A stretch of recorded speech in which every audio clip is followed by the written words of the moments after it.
साथियों नमस्कार। हम लोग आज देख रहे हैं भारतीय स्वतंत्रता अधिनियम 1947। इससे पहले हम लोग देखा था भारतीय शासन अधिनियम 1935। भारतीय शासन अधिनियम 1935 में हम लोगों ने देखा कि भारत में शासन व्यवस्था स्थापित करने के लिए कौन कौन से प्रावधान किए गए और उसमें कैसे कैसे परिवर्तन किए गए, और हम लोग उसको कहते हैं भारत शासन अधिनियम 1935 को मील का पत्थर, जो भारत में संविधान से लेकर के शारीरिक संरचनाओं के विकास में इनकी जबरदस्त भूमिका रही, बहुत अच्छी भूमिका रही। तो चलिए हम लोग इसे आगे देखते हैं और देखते हैं भारत स्वतंत्रता अधिनियम 1947। तो भारतीय स्वतंत्रता अधिनियम 1947 की बात करें तो इसमें जो एक भूमिका निकल करके आती है वो निकल के आती है 20 फरवरी 1947। 20 फरवरी 1947 को 20 फरवरी 1947 क्या होता है इस दिन? 20 फरवरी 1947 को ब्रिटिश के प्रधानमंत्री क्लीमेंट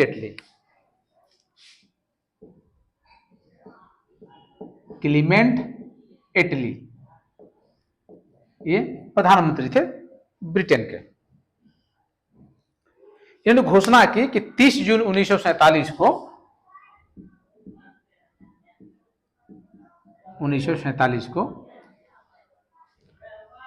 30 जून 1947 को भारत में ब्रिटिश शासन समाप्त हो जाएगा। ब्रिटिश शासन समाप्त हो जाएगा।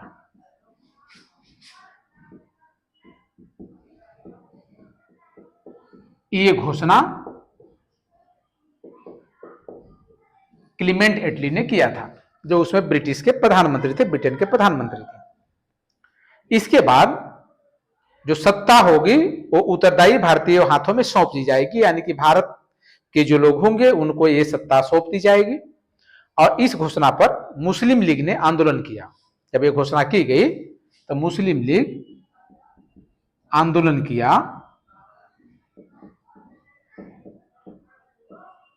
और आंदोलन किया कि भारत के विभाजन होना चाहिए और हमें एक स्वतंत्र देश चाहिए। तो 3 जून 1947 को 3 जून 1947 को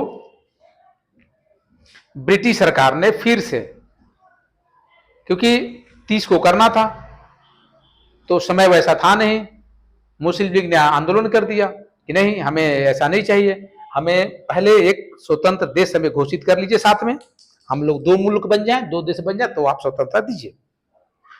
अगर स्वतंत्रता मिलती है तो अलग अलग देशों को अलग अलग तिथियों में मिलेगी। तो ब्रिटिश सरकार ने स्पष्ट किया कि 1946 में जो गठित संविधान सभा द्वारा बनाया गया संविधान उन क्षेत्रों में लागू नहीं होगा जो इसे स्वीकार नहीं करेंगे।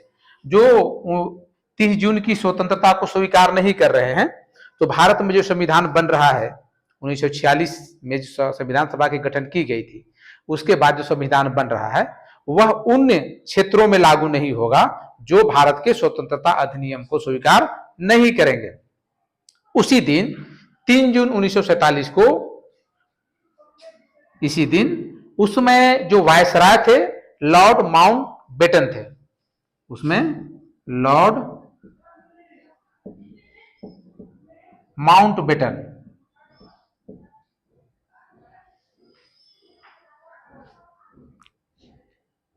तो जो वायसराय लॉर्ड माउंटबेटन ने विभाजन की योजना जो पेशकश की, जिसे माउंटबेटन योजना भी हम लोग बोलते हैं, जो विभाजन की योजना इन्होंने पाकिस्तान भारत डोमिनियन की विभाजन की योजना इन्होंने प्रस्तुत की 30 जून 1947 को, उसे बोला गया माउंटबेटन योजना।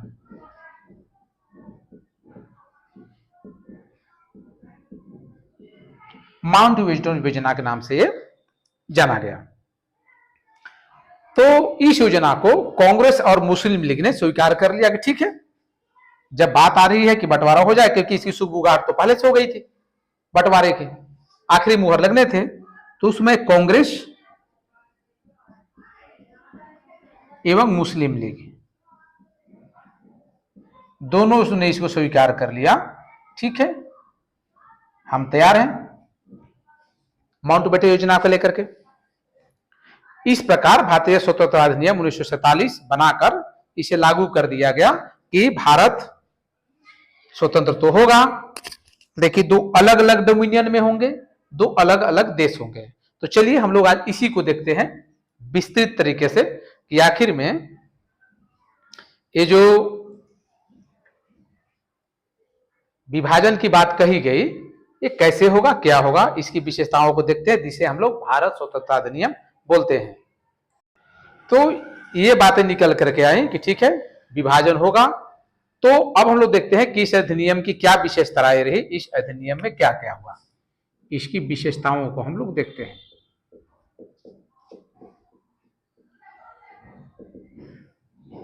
पहला, इसने भारत में ब्रिटिश राज समाप्त कर 15 अगस्त 1947 को इसे स्वतंत्र और संप्रभु राष्ट्र घोषित किया। इस अधिनियम में पहला आया कि 15 अगस्त 1947 को भारत एक स्वतंत्र राज्य बनेगा, स्वतंत्र देश बनेगा।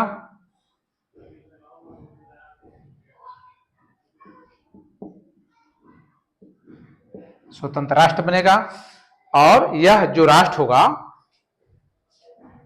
वह संप्रभु होगा,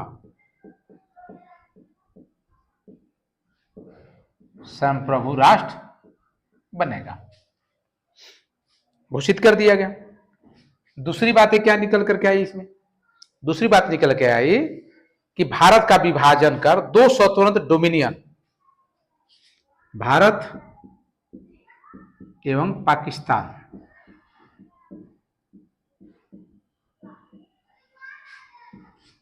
तो स्वतंत्र डोमिनियन,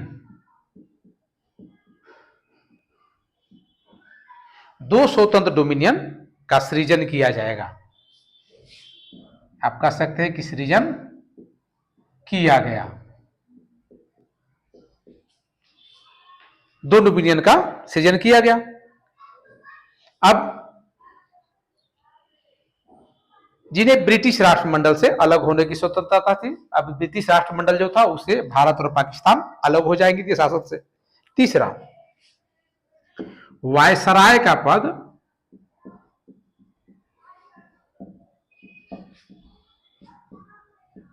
समाप्त हो गया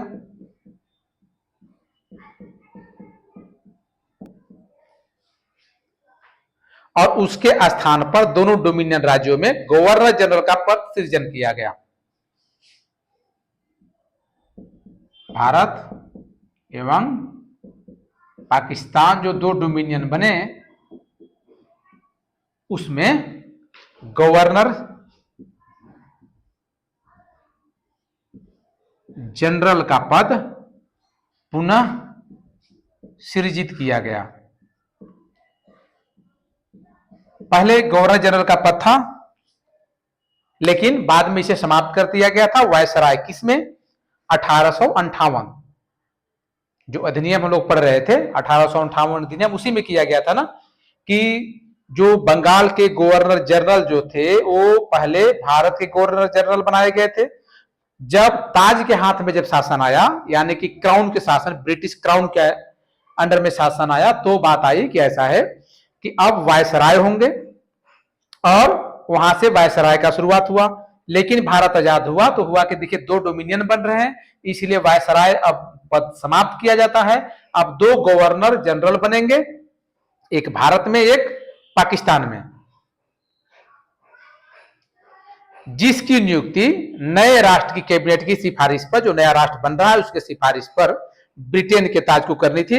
यहां से सिफारिश कीजिए और ब्रिटिश के जो ताज होगा यानी वहां जो क्वीन होंगे वहां का जो क्राउन है वह इसका नया गवर्नर जनरल बनाएंगे और इस पर ब्रिटेन की सरकार का कोई नियंत्रण नहीं होगा क्योंकि गवर्नर जनरल जो होंगे वो भारत और पाकिस्तान के रिकमेंडेशन पे बन रहे हैं अलग अलग। तो दोनों डोमिनियनों राज्यों संविधान सभाओं को अपने देशों का संविधान बनाने और उसके लिए किसी भी देश के संविधान को अपनाने की शक्ति थी। फिर इसमें क्या हुआ, संविधान संबंधी कार्य हुए,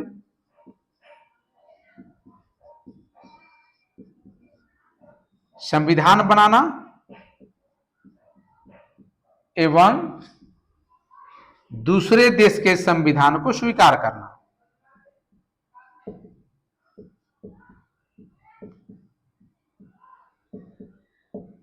संविधान को स्वीकार करने की स्वतंत्रता मिली। इसकी स्वतंत्रता दोनों डोमिनियन को, भारत और पाकिस्तान दोनों डोमिनियन को मिल गया। अपना अपना संविधान बनाइए अपनी संविधान सभाओं से और उसे अपने यहां लागू कीजिए। सभाओं को यह भी शक्ति थी, जो संविधान सभा था, कि वे किसी भी ब्रिटिश कानून को समाप्त करने के लिए कानून बना सकते थे कि एक ब्रिटिश कानून हम स्वीकार नहीं कर सकते हैं, और यहां तक कि वे स्वतंत्र अधिनियम को भी निरस्त करने का अधिकार उनको था। चौथा,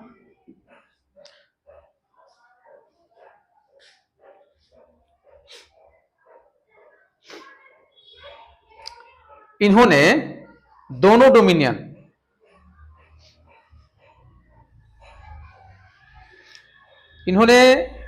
डोमिनियन जो थे भारत और पाकिस्तान, वो संविधान सभा को यह शक्ति प्रदान की कि वे नए संविधान का निर्माण और क्रियान्वयन होने तक अपने संबंधित क्षेत्रों के लिए विधानसभा बना सकती थी। जब तक इनका नया संविधान बनकर के तैयार नहीं होता है, नया संविधान लागू होने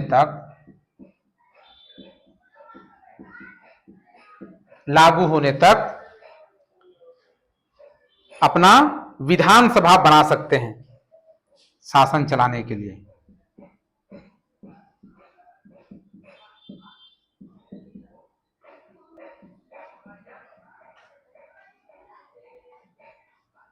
बना सकते हैं।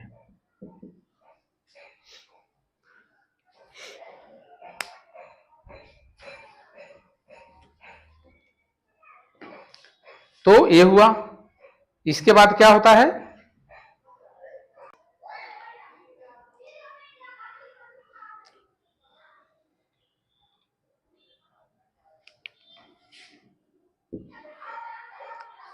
इस कानून ने ब्रिटेन में भारत का सचिव पद समाप्त कर दिया।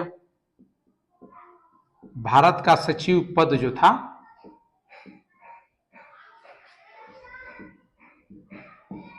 समाप्त हो गया।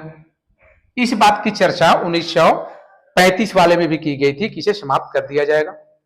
समाप्त कर दिया गया। इसकी सभी शक्तियां राष्ट्रमंडल मामलों में राज्य सचिव को हस्तांतरित कर, जो राज्य सचिव होंगे, तो ये जो भारत के सचिव पद समाप्त करके राज्य सचिव को, जो राष्ट्रमंडल के राज्य सचिव थे, उनको स्थानांतरण कर दिया गया शक्तियां, यानी कि शक्ति स्थानांतरण हो गया।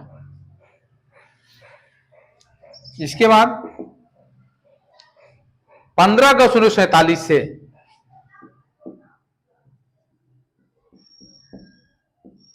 1947 से भारतीय रियासतों पर ब्रिटिश संप्रभुता समाप्त हो गई। जो भारतीय रियासत थे, राजा थे,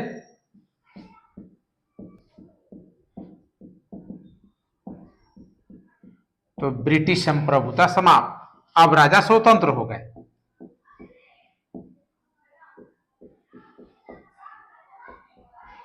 सारे राज्य स्वतंत्र हो गए, जो 1600 के आसपास या उसके बाद जो इन्होंने समर्पण किया था, इसी घोषणा कर दी गई। इसके साथ ही आदिवासी क्षेत्र संबंधी समझौतों पर ब्रिटिश हस्तक्षेप समाप्त हो गया, जो आदिवासी क्षेत्र थे।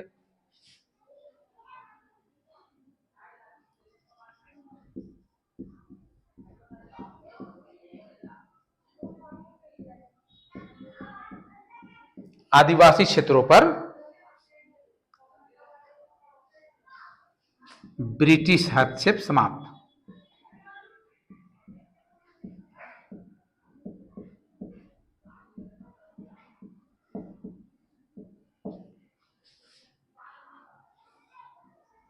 ये हुआ।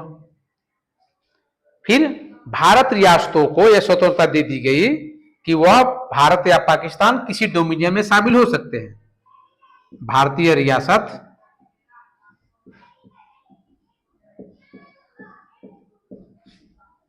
भारत या पाकिस्तान किसी के साथ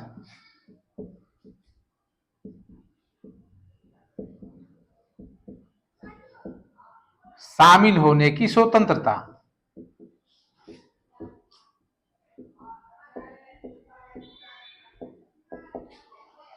मिल गई।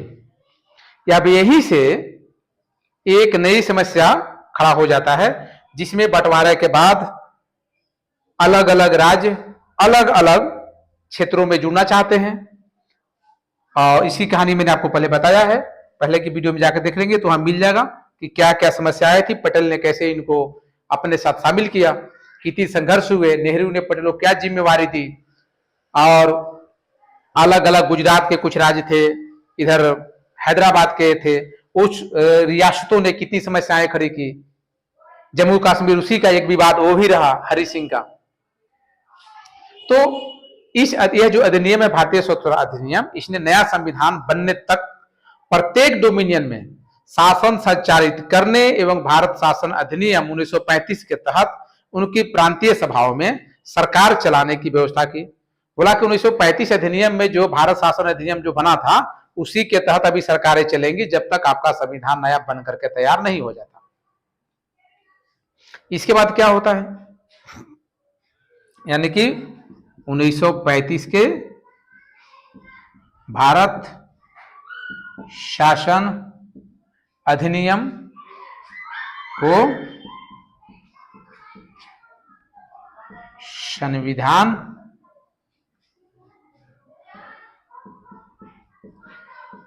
लागू होने तक जारी रहेगा।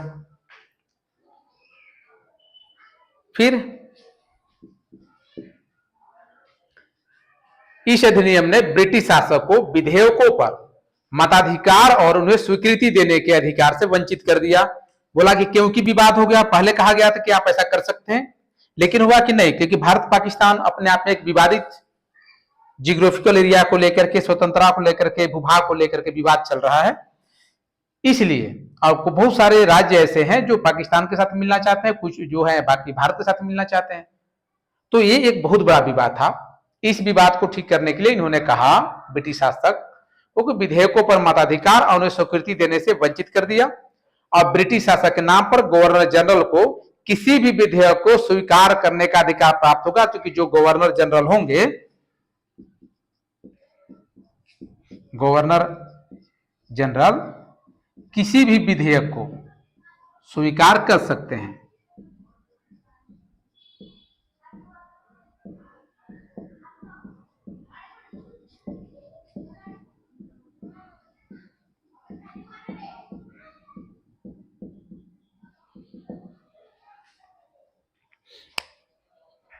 किसी भी विधेयक को स्वीकार कर सकते हैं। तो इस प्रकार से बहुत सारे विशेषताएं हैं, खास करके इस स्वतंत्रता अधिनियम के। तो हम लोग इसको अभी आगे देखेंगे, कंटिन्यू। इसके अलावा क्या हुआ,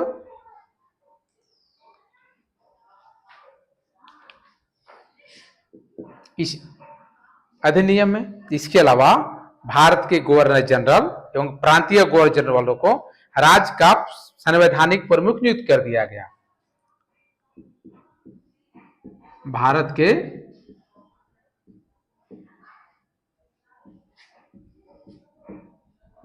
गवर्नर जनरल एवं प्रांतीय गवर्नरों, जो प्रांतीय जो गवर्नर थे अलग अलग प्रांत के,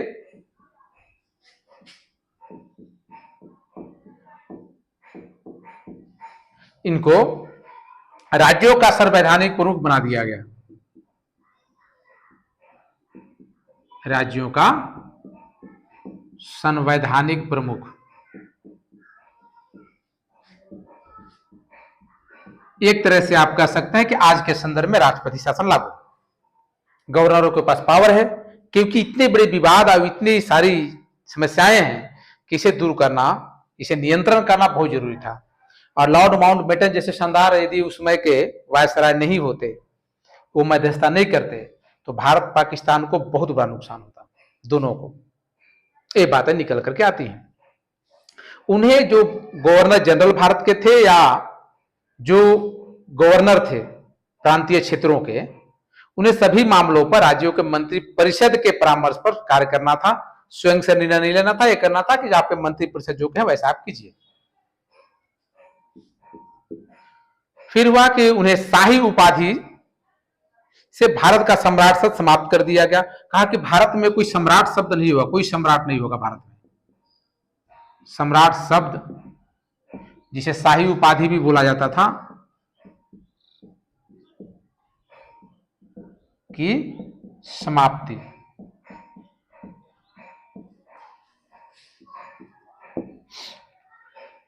इसको समाप्त कर दिया गया। इसके बाद इस अधिनियम ने भारत के राज्य सचिव द्वारा सिविल सेवा में नियुक्तियां करने और पदों में आरक्षण की प्रणाली समाप्त कर दी। हो गया कि जो राज्य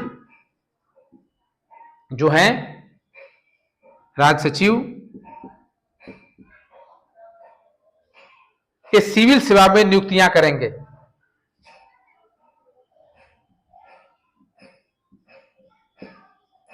सिविल सेवा में